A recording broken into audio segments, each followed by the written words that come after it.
Salut chers amis en Jésus-Christ et bon dimanche de l'Épiphanie à vous tous. Nous arrivons à la fête qui marque le sommet du temps de Noël, qui va prendre fin avec le baptême du Seigneur selon le calendrier que nous suivons ici, le calendrier français. Demain, le 8 janvier, où nous allons célébrer le baptême du Seigneur pour mettre fin au temps de Noël.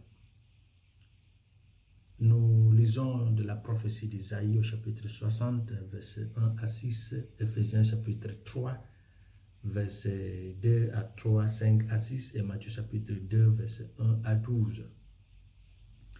Nous méditons autour du thème l'épiphanie du Seigneur, le certificat aux païens comme héritiers. La fête de l'épiphanie fut célébrée pour la première fois en Égypte, qui est en Afrique, où elle remplaça une fête païenne qui célébrait la victoire de la lumière sur les ténèbres. Mais la liturgie de l'Église a repris cette fête, thème, et propose aussi cette victoire de la lumière du Christ sur les ténèbres. La liturgie de ce jour est toujours marquée à son zénith par la visite des trois mages de l'Orient. Et selon la Bible, leur nom est inconnu. Mais selon la tradition arménienne, leurs noms ont été donnés comme les mages de Bethléem, Balthazar, venant de l'Arabie, Merkion de Perse et Gaspard de l'Inde. Aujourd'hui, il y a un exemple qui parle des dons qu'on a offerts au Christ. Merkion représente l'or qu'il a porté à Jésus. Balthazar, qui a la peau noire ou d'or et une barbe noire et qui porte un manteau violet. Et le roi de Perse et de l'Égypte. Et lui représente le don de la myrrhe qui a été apporté à Jésus. Les trois dons que les mages ont donnés à Jésus selon la Bible, Matthieu chapitre 2, ont les significations spirituelles. On leur a donné l'or, l'encens et la myrrhe. L'or symbolise la royauté de Jésus sur cette terre. Et l'encens symbolise sa divinité. Et la myrrhe, qui est une huile d'embaumement, symbolise sa mortalité, sa mort. Nous parlons selon notre thème que cette fête qui s'appelle la fête des manifestations, des théophanies,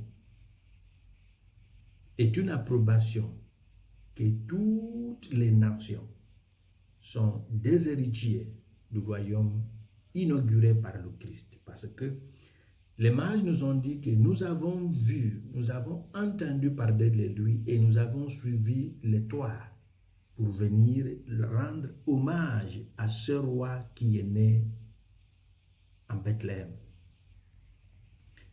Paul, dans la deuxième lecture, nous remet le certificat qui nous a donné, nous les païens, l'accès à la famille de Jésus lorsqu'il disait, et je cite, il a maintenant été révélé que les païens sont les héritiers de la promesse. Révélé que les païens, les non-juifs, sont aussi des héritiers de la promesse. Ce point sera davantage présenté par la visite des mages qui vient de l'Est, un territoire païen, un territoire non juif. Et leur déclaration nous aide à soutenir ce thème et qui parle de la nature universelle du règne messianique de Jésus. Lorsqu'il disait, car nous avons vu son étoile en Orient et nous sommes venus l'adorer. À l'origine lointaine de la religion, selon les experts, les érudits nous ont informé que l'homme était dessiné, émerveillé par des merveilles et par admiration. Il a essayé d'approcher ce qu'il a senti, ce qu'il a vu. Prenez l'exemple de Moïse sur le buisson ardent. Il a vu sur la montagne. Il a été attiré par ce qu'il a vu et il est parti pour voir. Et là, il a fait une rencontre divine avec Yahvé.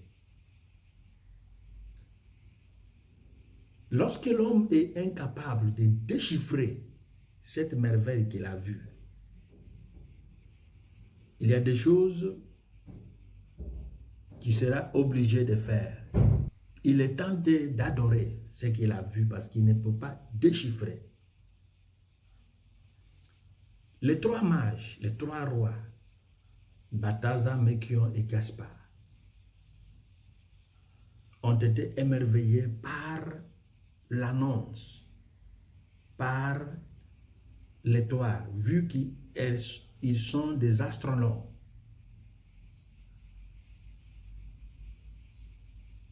Ils ont suivi par un mouvement de recherche et d'en aller vers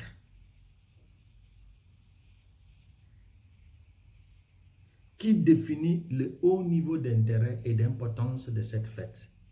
On allait vers pour adorer, pour s'identifier, pour chercher une importance, on s'identifiait à celui qui est important.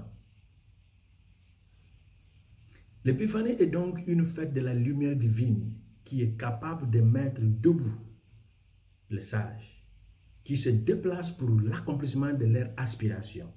Donc, dans une rencontre avec Dieu, il y a toujours cette transformation qui nous pousse à réaliser nos aspirations.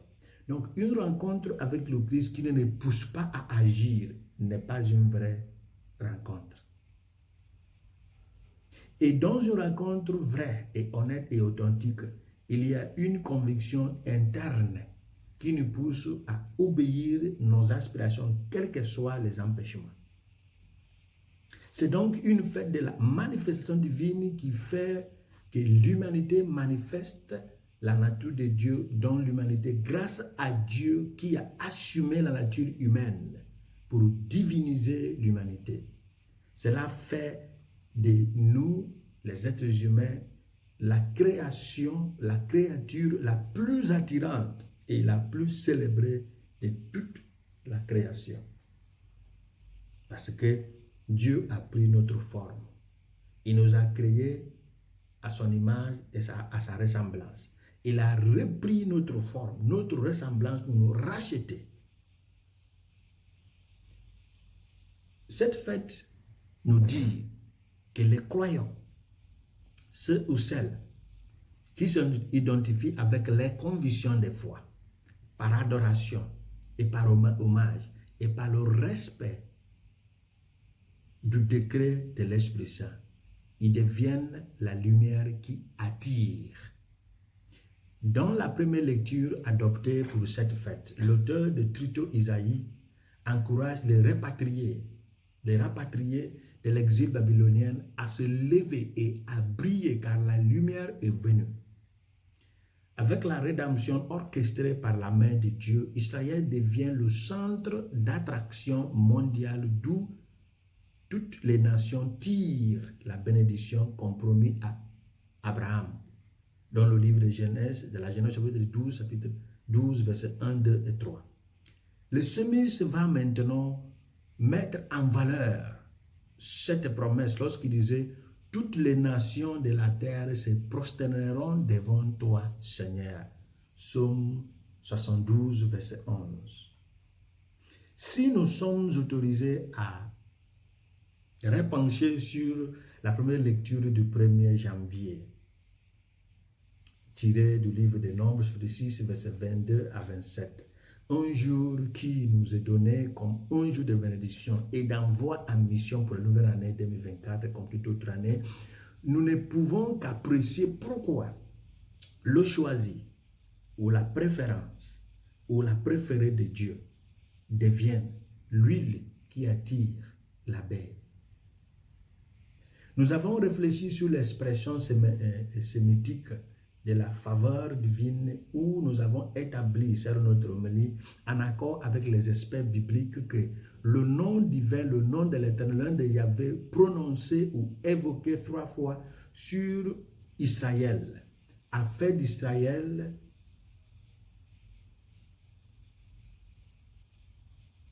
une porteuse de l'Éternel. Lorsque Dieu dit à Moïse de transmettre à Aaron et à ses fils les prêtres, comment ils béniront le Seigneur. Que le Seigneur te bénisse et te garde. Que le Seigneur te fasse briller et te donne sa grâce. Que le Seigneur te révèle son visage et te donne la paix. Il est clair pourquoi les sages de l'Est ne pouvaient que venir et adorer Jésus. Parce que Jésus porte en plénitude la présence de Dieu, étant donné qu'il est Dieu fait homme. Donc, vu cette présence de Dieu dans cet enfant, toutes les personnes qui s'identifient avec le bon et le bien se mettront sur la route, se mettront en route pour aller s'identifier avec le bien. Au contraire, l'Hérode, son grand-père, son oncle, son grand frère, son voisin, on peut dire,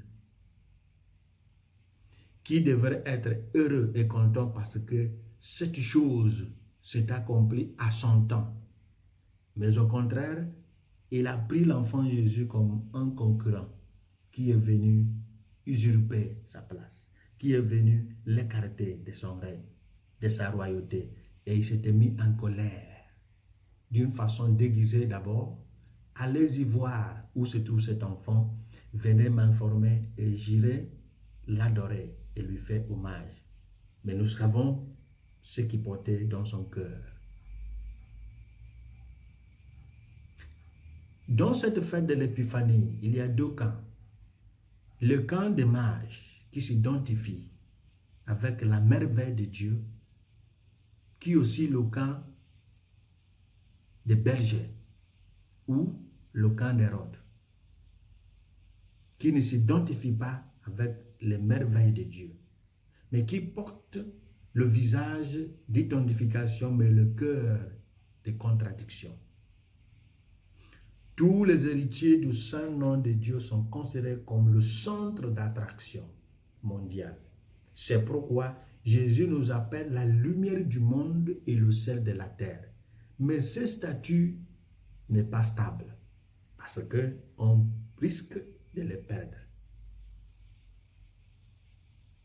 Lorsque nous perdons ce statut, nous devenons le contraire. Nous devenons les ténèbres, nous devenons le sel sans goût et sans effet. Le sel ajoute le goût à un aliment. Il est un élément de préservation. Il est un élément de lutte contre les bactéries et les microbes. Il est un élément de protection. Et lorsque nous perdons cette qualité d'être sel, nous devenons fades et inutiles. Notre prière en ce jour est que l'étoile de l'enfant Jésus nous guide toujours vers le point des découvertes afin que nous voyions Dieu face à face pour le louer, pour l'adorer, pour le célébrer maintenant et pour toujours.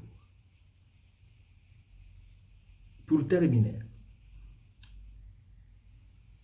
lorsque celui qui est célébré ne semble être plus petit que nous, ou moins de valeur que nous, serons-nous prêts à nous joindre à lui pour la même célébration? Ou allons-nous prendre la position d'Hérode pour l'exterminer? Que Dieu nous bénisse.